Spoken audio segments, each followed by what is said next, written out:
अब देखिए नेक्स्ट जो हमारा इंपॉर्टेंट कॉन्सेप्ट है, this is your concept of dividend equalization in mutual funds.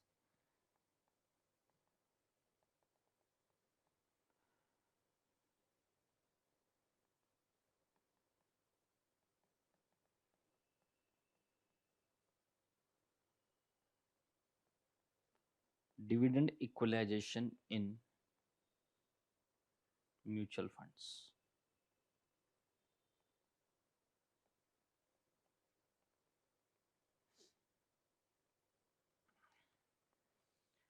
अब देखिए हमने अकाउंट्स में तो फाइनेंशियल रिपोर्टिंग में तो डेफिनेटली आपने पढ़ा ही होगा डिविडेंड इक्वलाइजेशन, तो ऑलमोस्ट उसी तरह का कॉन्सेप्ट है।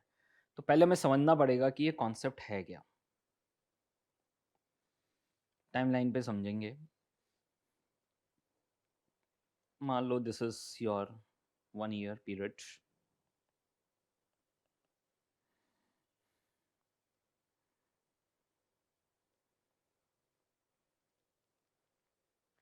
अब यहाँ पर देख लीजिए, जब भी वहां पर डिविडेंड डिक्लेयर होगा तो वो किसको दिया जाएगा? सबको दिया जाएगा। जब भी वहां पर म्यूचुअल फंड डिविडेंड डिक्लेयर करेगा तो वो किसको देगा? This is for the outstanding units. जितनी भी आउटस्टैंडिंग यूनिट्स हैं उनको वहां पर दिया जाएगा। तो इस डेट पे, दिस इज मान लो 31 दिसंबर, एग्जाम्पल के लिए ले रहा हूं। मान लो दिस इज 31 दिसंबर। तो इस डेट पे मान लो वहां पर आपको डिविडेंड दिया जा रहा है, डिक्लेयर किया जा रहा है, and this is given to all the outstanding units. तो जो भी इनकम जनरेट की है म्यूचुअल फंड ने, उसका जो भी पार्ट वो एज ए डिविडेंड डिस्ट्रीब्यूट करना चाहते हैं, तो this is on that date, उस डेट पे वो दे रहे हैं, मान लो एग्जाम्पल। ठीक है। तो जो भी इनकम जनरेट हो रही है, मान लो क्वार्टरली जो भी इनकम जनरेट हो रही है, वो हम डिस्ट्रीब्यूट कर रहे हैं। और मैंने आपको डिस्कस भी किया था for the calculation of return, कि जो भी वहां पर डायरेक्टली वहां पर जो मुझे डिविडेंड मिलना चाहिए था, वो अब किसको मिल रहा है? म्यूचुअल फंड को। And this the part of the mutual fund income, उसका कुछ पार्ट किसको डिस्ट्रीब्यूट कर रहे हैं? इन्वेस्टर को डिस्ट्रीब्यूट कर रहे हैं। ठीक है। ऑन द सेम वे, जो भी सेल परचेज हो रही है, उसमें जो भी कैपिटल गेन जनरेट हो रहा है, जो भी इनकम जनरेट हो रही है, उसका कुछ पार्ट किसको डिस्ट्रीब्यूट कर रहे हैं? To the investor. और जो भी डेट होगी, उस डेट पे वहां पर जो भी आउटस्टैंडिंग नंबर ऑफ यूनिट्स होंगी, उनको दिया जाएगा। अब यहां पर जो प्रॉब्लम अराइज हो रही है वो कब हो रही है? मान लो अप्रैल है आपके पास एंड दिस इज सितंबर, एग्जांपल, प्योर एग्जांपल है। अब मान लो कोई इन्वेस्टर इन बिटवीन एंटर करता है। मान लो अप्रैल में एंटर करता है, तो उससे पहले की जो इनकम है उसके लिए वो एंटाइटल्ड नहीं है। मान लो वो 5 पर यूनिट है, मान लो एग्जांपल, 5 रुपए पर यूनिट की जो इनकम जनरेट हुई ना 3 महीने में, वो उसके लिए एंटाइटल्ड नहीं है। बट जब डिविडेंड दिया जाएगा तो वो सबको दिया जाएगा, बराबर दिया जाएगा। तो वो प्रॉब्लम समझनी है। प्रॉब्लम क्या है? वो प्रॉब्लम के लिए ही पूरी कैलकुलेशन है यहाँ पर। ठीक है। तो अब इन बिटवीन अगर कोई इन्वेस्टर एंटर कर रहा है यहाँ पर, and he is not entitled for the 5 per unit, नहीं एंटाइटल्ड है, बट जब दिया जाएगा डिविडेंड तो सबको बराबर दिया जाएगा एट द एंड। तो उस केस में क्या एडजस्टमेंट करनी है? तो जो भी उस दिन एनएवी होगी, तो एनएवी हम उससे चार्ज कर रहे हैं, this is the sale price of NAV. तो एनएवी हम उससे चार्ज कर रहे हैं, एंट्री लोड अगर है तो वो भी चार्ज कर रहे हैं। देख लीजिए, एनएवी प्लस एंट्री लोड, ये हम उससे चार्ज कर रहे हैं। साथ में हम और उससे क्या चार्ज करेंगे? This is your dividend equalization. नाम से पता चल रहा है, this is your dividend equalization. Dividend को इक्वल करने के लिए हम उससे कितना पहले ही चार्ज कर लेंगे? 5 रुपीज पर यूनिट पहले से ही क्या कर लेंगे? चार्ज कर लेंगे। ठीक है। तो ये आप ध्यान से समझ लीजिए कॉन्सेप्ट, कि यहां पर हम सबको इक्वल करना चाहते हैं। डिविडेंड इक्वलाइजेशन नाम से पता चल रहा है, जब डिविडेंड दिया जाएगा तो सबको इक्वल डिविडेंड दिया जाएगा, but he is not entitled for that income. इस इनकम के लिए वो एंटाइटल्ड नहीं है, तो वो उससे चार्ज कर लेंगे in the form of dividend equalization. ठीक है। क्लियर है। अब मान लो वो इन बिटवीन एग्जिट करता है, इन बिटवीन एग्जिट करता है, तो क्या करना पड़ेगा? एक तो उसको एनएवी, उस दिन की एनएवी देनी पड़ेगी, माइनस एग्जिट लॉट। याद है ना? एग्जिट लोड क्या होगा? माइनस होगा। ठीक है। अब यहां पर देख लीजिए, अगर वो इन बिटवीन एग्जिट कर रहा है तो उसको एक तो ये 5 रुपए वापस करने पड़ेंगे, और साथ में इन बिटवीन जो उसके लिए इनकम जनरेट हुई है वो भी उसको क्या देना करना पड़ेगा, पे आउट करना पड़ेगा। तो we will add again dividend equalisation.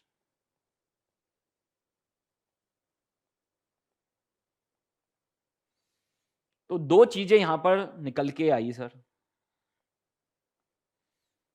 जब हम एंटर करेंगे तो वहां उससे एनएवी लेंगे, एंट्री लोड लेंगे, और साथ में उससे क्या लेंगे, डिविडेंड इक्वलाइजेशन। ठीक है, तो ये हम उससे चार्ज करेंगे। दूसरी तरफ जब अगर वो इन बिटवीन एग्जिट कर गया तो उसको एनएवी देनी है, साथ में उससे एग्जिट लोड ले लेंगे, और साथ में उसको डिविडेंड इक्वलाइजेशन देंगे। तो वो भी क्या हो रहा है, ऐड हो रहा है। तो ये वाला अमाउंट उसको क्या करेंगे, पे ऑफ करेंगे। ठीक है, and this is the concept of dividend equalization. इसको क्या बोलते हैं, dividend equalisation.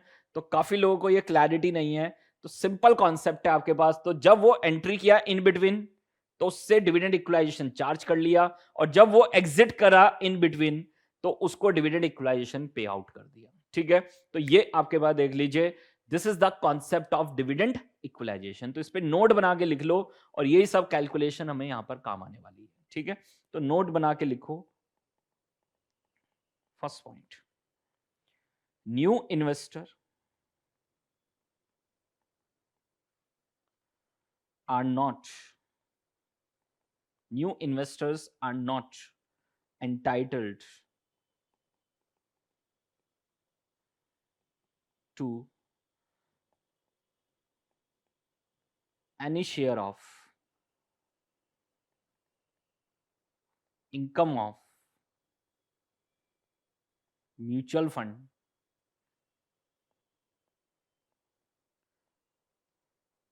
any income of share of mutual fund।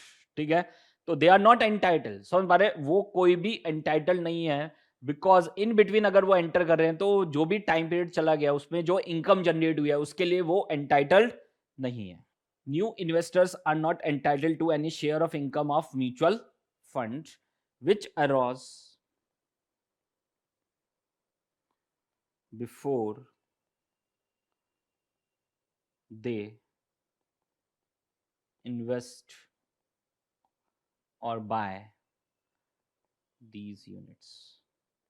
तो क्लियर है सर, जो मैंने आपको डायग्राम पे बताया है कि इन बिटवीन जो भी इनकम जनरेट हुई है उसके लिए वो एंटाइटल्ड नहीं है, they are not entitled for this income.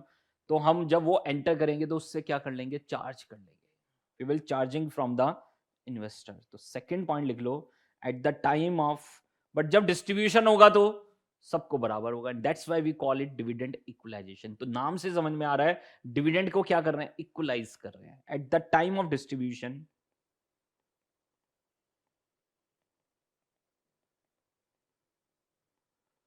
At the time of distribution of dividend, dividend is distributed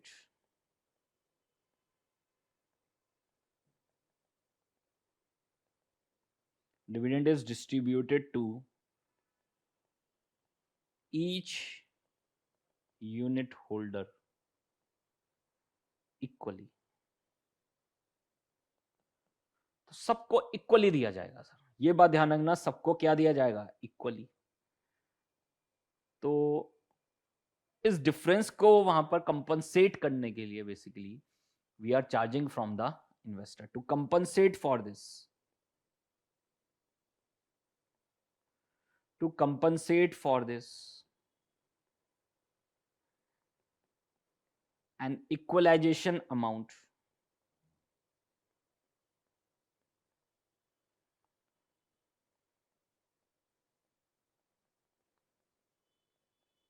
is charged and add to the cost of new units। ठीक है, तो हम वहां पर उससे क्या चार्ज कर लेंगे, NAV plus entry load if any अगर है तो, और क्या प्लस करेंगे, डिविडेंड इक्वलाइजेशन।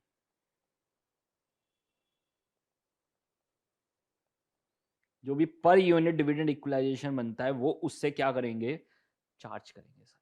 ठीक है, on the same way at the time of exit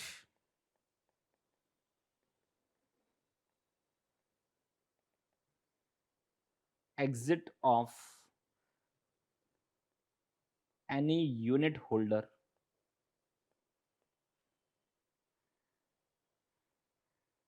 in between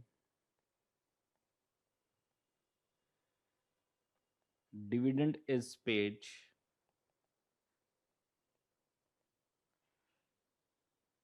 till that period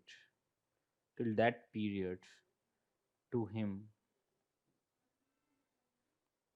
from dividend equalization reserve. तो बेसिकली हम इन्वेस्टर को क्या पे आउट करेंगे, एनएवी देंगे उसको, अगर एग्जिट लोड है तो माइनस करेंगे, और साथ में क्या पे करेंगे, डिविडेंड इक्वलाइजेशन.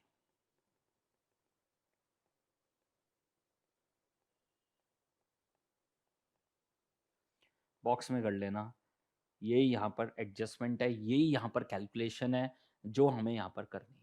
ठीक है, तो this is all about the concept of dividend equalization. अब इसके ऊपर क्वेश्चन करेंगे तो आपको 100% क्लैरिटी आ जाएगी. तो देखिए सर, इसके ऊपर हमारे पास क्वेश्चन है, क्वेश्चन नंबर 8A, और इसको लिख लेना, वेरी वेरी इंपॉर्टेंट, एग्जाम में आ चुका है 3 टाइम्स, 3 बार एग्जाम में दिख चुका है सर. तो मैंने प्रैक्टिस के लिए भी दिया है आपको. 8B क्वेश्चन बिल्कुल सेम है, कॉपी पेस्ट है सर, तो इसको होमवर्क में लिख लो. और जो हमें अभी कवर करना है, this is your question number 8A. On 1 April N open ended scheme. What is open ended scheme? कि एक बार एनएफओ ओपन हो गया और वो चलता रहेगा थ्रू आउट द पीरियड, जब तक वहां पर फंड मैनेजर उस फंड को क्लोज नहीं कर रहा है. ठीक है, उस स्कीम को क्लोज नहीं कर रहा है. वो फंड कब तक चलता रहेगा? टेक्निकली इनफाइनाइट तक, जब तक फंड मैनेजर उसको बंद नहीं करता है. ठीक है, तो अभी इसके ऊपर पूरा डिफरेंस डिस्कस करेंगे. What is the difference between the open ended scheme and the close ended scheme.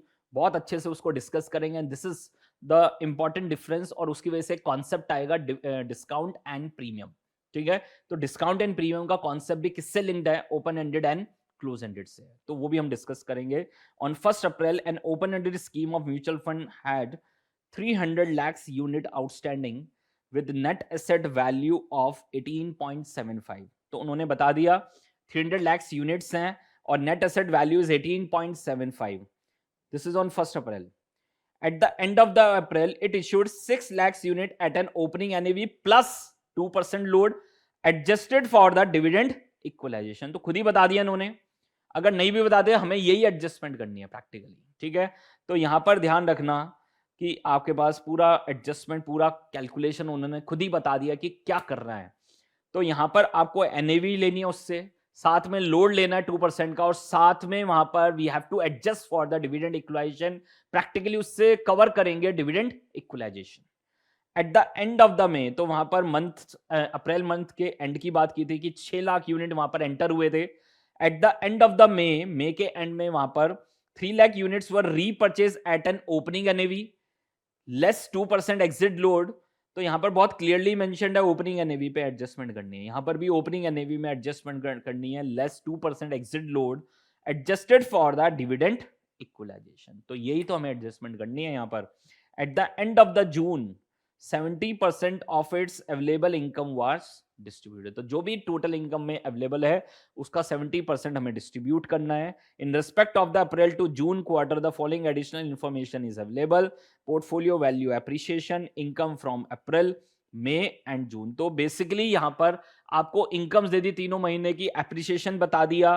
अब वहां पर देख लीजिए आपसे क्या क्या पूछ रहे हैं. सबसे पहले वो पूछ रहा है what is the income available for distribution. तो वो समझ जाना है कि जो जो इनकम जनरेट हो रही है वो तो ऐड करेंगे ही, साथ में जो भी डिविडेंड इक्वलाइजेशन की एडजस्टमेंट है वो भी हमें करनी है. ठीक है, फिर वो पूछ रहा है इश्यू प्राइस. इश्यू प्राइस क्या होगा?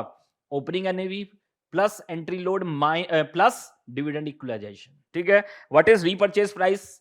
This is opening NAV minus exit load, और वहां पर साथ में डिविडेंड इक्वलाइजेशन की एडजस्टमेंट करेंगे प्लस डिविडेंड इक्वलाइजेशन वो उसको पे आउट करेंगे, ठीक है। और लास्ट में वो क्या पूछ रहा है, what is the net asset value on 30th जून। तो this is one of the most important question, exam में कभी भी रिपीट हो सकता है, and this the standard product, मतलब स्टैंडर्ड क्वेश्चन है, इसी तरह का क्वेश्चन ही एग्जाम में आपको दिखने वाला है, ठीक है। तो देखिए sir, this is question number 8A, again a very important question, 8 marks 3 times, ठीक है। तो मतलब इंपॉर्टेंट है हमारे लिए, ठीक है।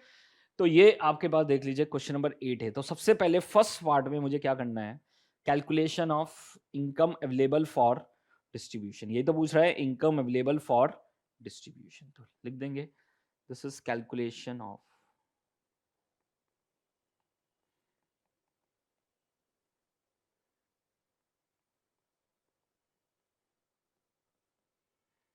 फॉर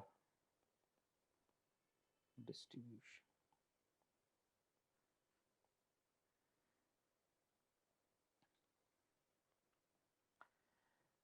तो यही सबसे इंपॉर्टेंट एडजस्टमेंट है इस क्वेश्चन की, उसके बाद तो इजी पार्ट है सर, ठीक है। तो आप देखेंगे जब आपके स्टार्ट किया तो वी हैव 300 लाख यूनिट्स, फिर 6 लाख यूनिट ऐड हुए, फिर 3 लाख यूनिट वहाँ पर एग्जिट हुए, और फिर हमें वहाँ पर देखना है तीनों महीनों की हमें इनकम्स आपके पास ऑलरेडी दे रखा है, ठीक है। तो this is income from April,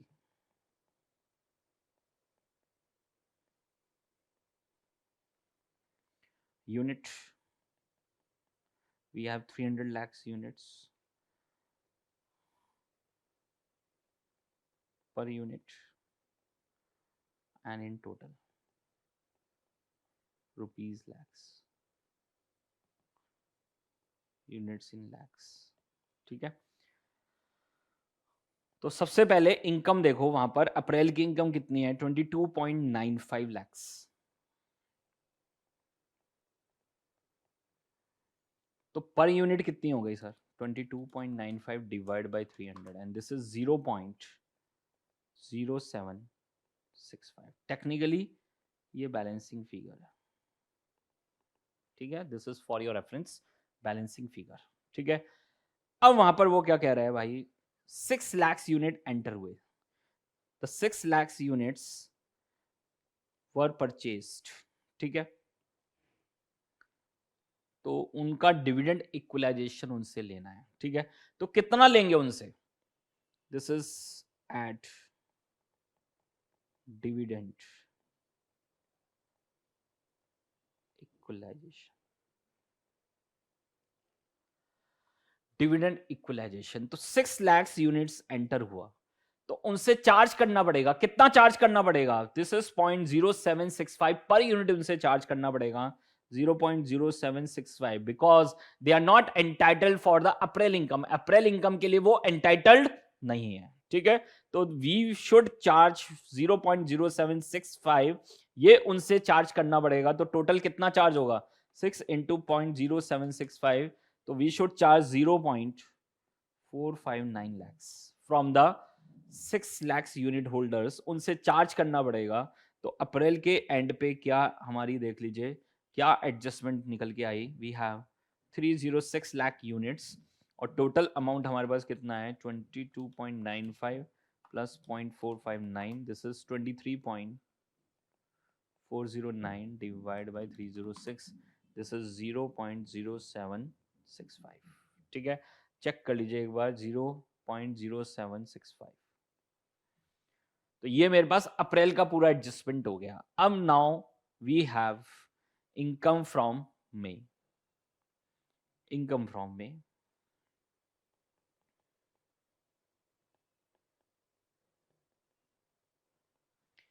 income from May. तो अगर आप देखेंगे इनकम फ्रॉम में कितनी यूनिट्स है, now we have 306 lakh units, वो तो सेम है। इनकम कितनी आई सर, 34.425, 34.425, ठीक है।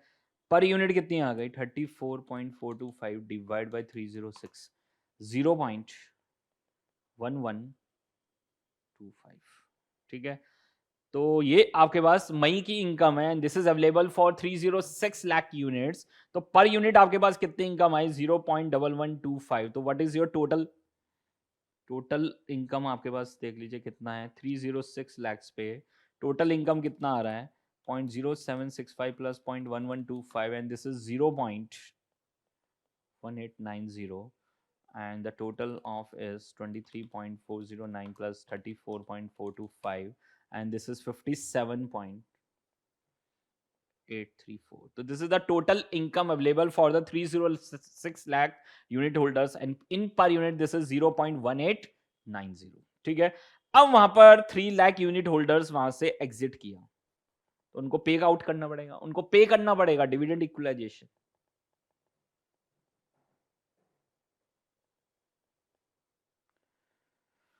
तो हमारा रिजर्व कम हो जाएगा सर, कितना? 3 लैक्स।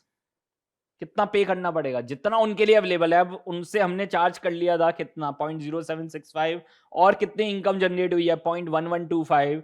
तो टोटल उनके लिए कितना इनकम अवेलेबल है? 0.1890। तो कितना हम उनको पे आउट करेंगे? 0.1890।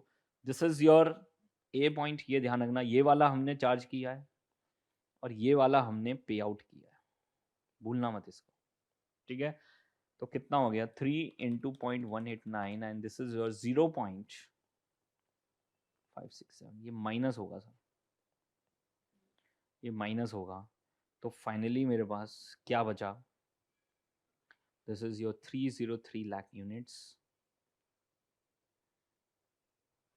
इनकम कितनी बची? 57.834 minus 0.567, this is 57.267 divide by 303 and this is 0.1890। ठीक है, तो ये मेरे पास फाइनली बचा। This is eight the end of the may. Dividend distribution करने के बाद, डिविडेंड इक्वलाइजेशन करने के बाद, बेसिकली जो उनके लिए अवेलेबल इनकम थी वो पे आउट करने के बाद, now finally we have income from June.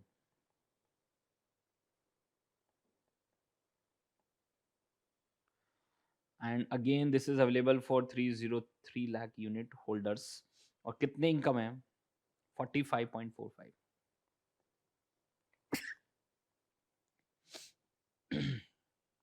Sorry, कितनी इनकम है सर? 45.45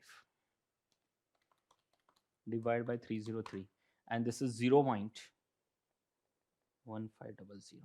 तो what is our total at the end? At the end हमारा टोटल कितना आ गया?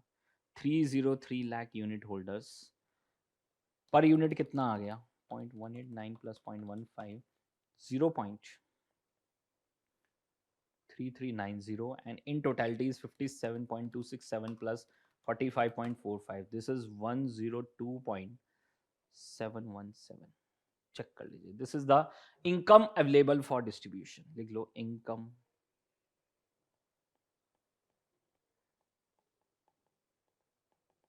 Income available for distribution. अब वो कह रहा है इसमें से कितना पे आउट करना है? 70% इज, देख लीजिए उसको क्या करना है? पे आउट करना है। This is to be distributed.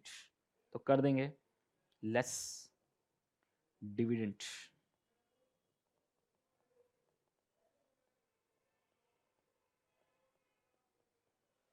70%, तो 102.717 का 70% कितना हो गया? This is 71.9019। ठीक है, कितनी यूनिट्स हैं? 303 डिवाइड बाय 303, तो पर यूनिट कितना दे दिया? 0.2373। पर यूनिट आपने कितना दे दिया? 0.2373। तो फाइनली आपके पास क्या बच गया? देख लीजिए, this is your 303 lakh units. Income कितनी बच गई आपके पास? देख लीजिए, ये हमने डिस्ट्रीब्यूट कर दिया है। तो टोटल आपके पास 102.717 minus 71.9019, this is 30.8151 divided by 303 and this is 0.1017। Check कर लीजिए।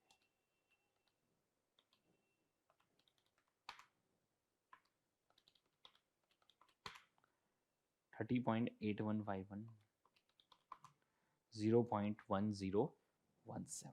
ठीक है, चेक कर लीजिए, यही सबसे इंपॉर्टेंट पॉइंट था और यहाँ पर दो इंपॉर्टेंट चीजें थी। ये हमने डिविडेंड इक्वलाइजेशन के लिए उसको पे आउट किया पर यूनिट, और ये हमने उससे चार्ज किया था 0.0765। इसको हाईलाइट कर लो, ये हमारे काम की चीज है सर दो। ठीक है, अगर ये एडजस्टमेंट क्लियर है, ये वाला वर्किंग नोट क्लियर है, ये वाला पार्ट आपका क्लियर है, फिर आगे क्वेश्चन में कुछ नहीं है। ठीक है, चेक कर लो एक बार बहुत अच्छे से, this is a very important question और फर्स्ट पार्ट इसका इंपॉर्टेंट है, फिर कोई दिक्कत नहीं है।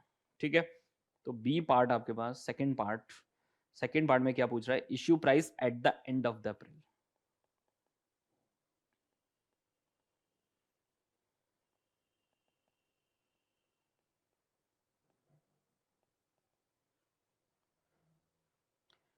Issue price at the end of the April, तो वो कितना होगा सर, क्लियरली मेंशन्ड है क्वेश्चन में।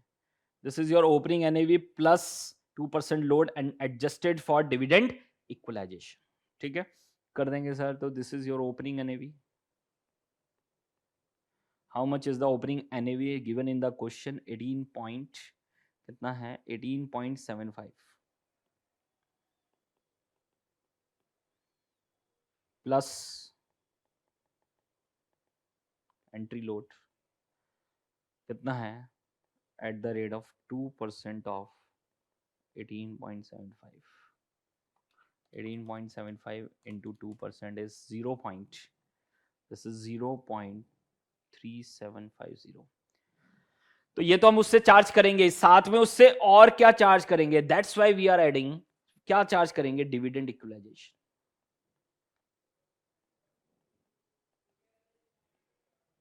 और कितना हमने उससे चार्ज कर लेना है, देख लीजिए 0.0765। This is from working note number 1। ठीक है, या फर्स्ट पार्ट से 0.0765 फ्रॉम पार्ट 1 पार्ट ए। ठीक है, तो ये आपके पास क्या निकल के आ जाएगा, this is the issue price. कर देंगे sir, 18.75 plus 0.375 plus 0.0765 and this is your 19.2015। चेक कर लीजिए एक बार, this is your issue price. ये आपके पास क्या निकल के आ गया, आपका इश्यू प्राइस कैलकुलेट हो गया आ गया है।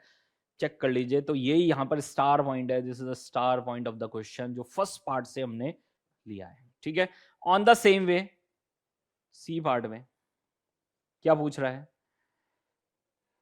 Repurchase price at the end of the May.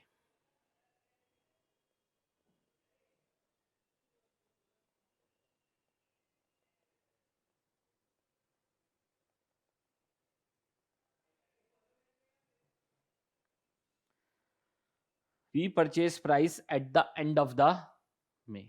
ठीक है, तो अगेन यहां पर क्वेश्चन में लिखा हुआ है what is the repurchase price, this is opening NAV less 2% exit load and adjusted for dividend equalization. तो देख लीजिए, we have opening NAV 18.75 less at the rate of 2% of 18.75 कितना आ गया, 0.3750। बट ऐड करेंगे, यहां पे कंफ्यूज मत हो जाना सर, क्योंकि पे करना है, किसको पे करना है, इन्वेस्टर को पे करना है, तो वी शुड ऐड इट।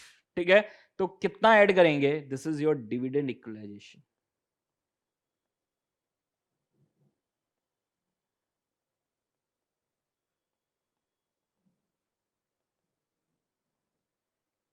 कितना ऑलरेडी हम निकाल चुके हैं, दिस इज योर 0.1890। 0.1890। तो अगर आपका फर्स्ट पार्ट गलत है ना, तो पूरा क्वेश्चन गलत होने वाला है, ये गारंटी है। तो इसलिए आपको वहां पर फर्स्ट पार्ट पे अच्छा वर्क करना है, कम से कम 2-3 बार सॉल्व करके देखना है। तो जो मैंने आपको होमवर्क में दिया है सेम क्वेश्चन है, सेम कॉपी पेस्ट क्वेश्चन, सिर्फ फिगर्स अलग है, तो उसको आपको खुद प्रैक्टिस करनी है, बिना देखे प्रैक्टिस करनी है। अगर फर्स्ट पार्ट हो गया फिर तो पूरा क्वेश्चन सॉल्व हो जाएगा। ठीक है, तो बताओ कितना हम वहां पर उसको पे करेंगे। तो 18.75 minus 0.375 plus 0.189, this is 18.564 per unit. तो ये आपके पास क्या निकल के आ गया, this is your repurchase price. ये आपके पास क्या है, रीपरचेज प्राइस। और बहुत सिंपल है कि वहां पर एनएवी देंगे उसको, साथ में एग्जिट लोड माइनस करेंगे, भाई आप जल्दी एग्जिट कर रहे हो तो माइनस कर रहे हैं एग्जिट लोड, और वहां पर डिविडेंड इक्वलाइजेशन आपको पे आउट करेंगे। ठीक है, तो वी विल एड इट, ये स्टार वन है, लोग माइनस कर देंगे, गलत हो जाएगा सर। ठीक है, तो दोनों जगह ऐड ही होगा, बट स्टेटमेंट में वहां पर ऐड मत कर देना, वो तो माइनस ही होगा, because we want to calculate the income. तो ये जब डिविडेंड पे कर रहे हैं, डिविडेंड इक्वलाइजेशन पे कर रहे हैं, तो माइनस होगा यहां पर। ठीक है, तो एक एक पॉइंट को अच्छे से एनालाइज कर लीजिए। And the last point is the D point, और डी पॉइंट में आपसे क्या पूछ रहा है, what is the NAV eight the end of, देख लीजिए 30th जून।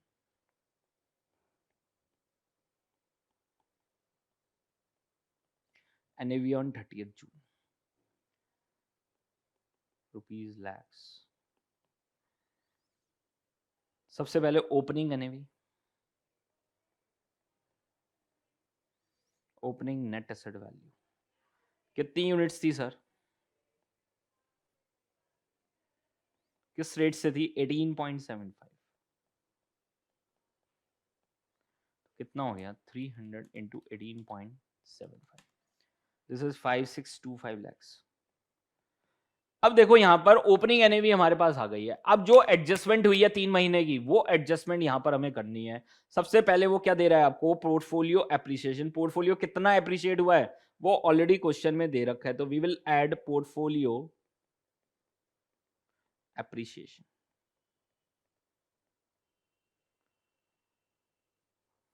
कितना है पोर्टफोलियो एप्रिसिएशन, इज 425.47 47 लैक्स। अब इन बिटवीन और क्या हुआ, हमने नई यूनिट इश्यू की है, और साथ में वहां पर कुछ यूनिट्स हमने रिडीम भी की हैं। तो देख लीजिए, add issue of new units, this is an open ended scheme. और ओपन एंडेड स्कीम का मतलब ही यही है कि वहां पर जितने लोग पैसा डालते जा रहे हैं, आपके फंड की वैल्यू बढ़ती जा रही है, नंबर ऑफ यूनिट्स बढ़ती जा रही है, और जैसे लोग निकालते जाएंगे आपकी नंबर ऑफ यूनिट्स कम हो जाएगी, फंड की वैल्यू कम हो जाएगी। ठीक है, तो इश्यू ऑफ न्यू यूनिट्स, कितनी यूनिट्स इश्यू की थी, 6 लाख। किस रेट पे, ये रहा सर, कितना चार्ज किया हमने उनसे, 19.2015, 19.2015, कितना आ गया,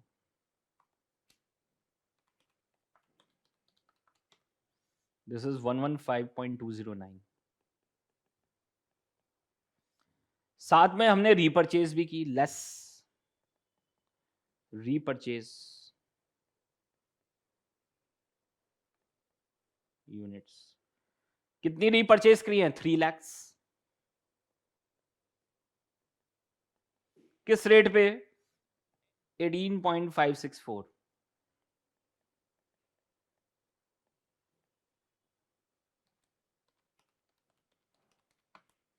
एंड दिस इज योर 55.692। साथ में तीनों महीने की इनकम जुड़ेगी, क्यों, this is a part of net asset value. ठीक है, तो this is a part of net asset value, income जो मिली है वो ऐड होगी, और जो डिविडेंड दिया है वो क्या होगा, लेस होगा। तो ऐड इनकम रिसीव्ड, तो जो जो एक्टिविटी हुई है वो सब यहां पर आ जाएंगी। We have April, May and June. कितना कितना था, 22.95 plus we have 34.425 and 45.45, this is 34.425 plus 45.45, तीनों ऐड कर देंगे, 22.95 plus 34.425 plus 45.45, and this is your 102.825. This is the income received less dividend paid.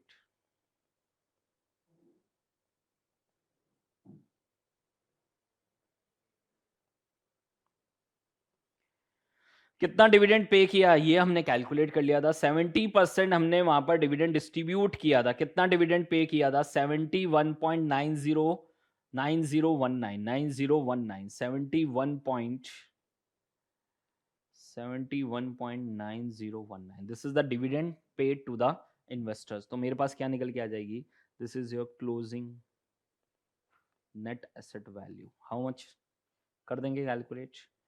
Opening is 5625 plus 425.47 plus 115.209 plus then we have 102.825 plus minus 55.692 minus 71.9019 and this is your 61।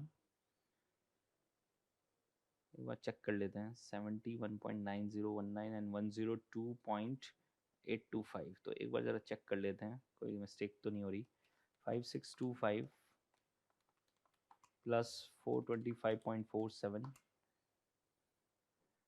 115.209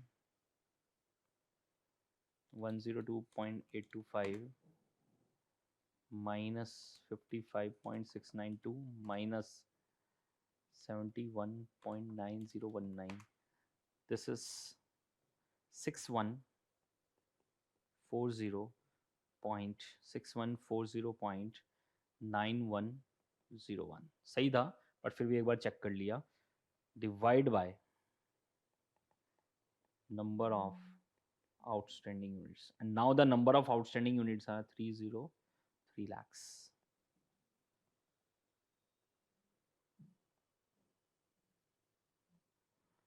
तो क्या निकल के आ जाएगा आपके पास? NAV per unit, this is 20.267। Check कर लीजिए एक बार। This is your full flash question and this is based on the dividend equalization. Check कर लीजिए एक बार। ये था आपके पास question number, this is 8A।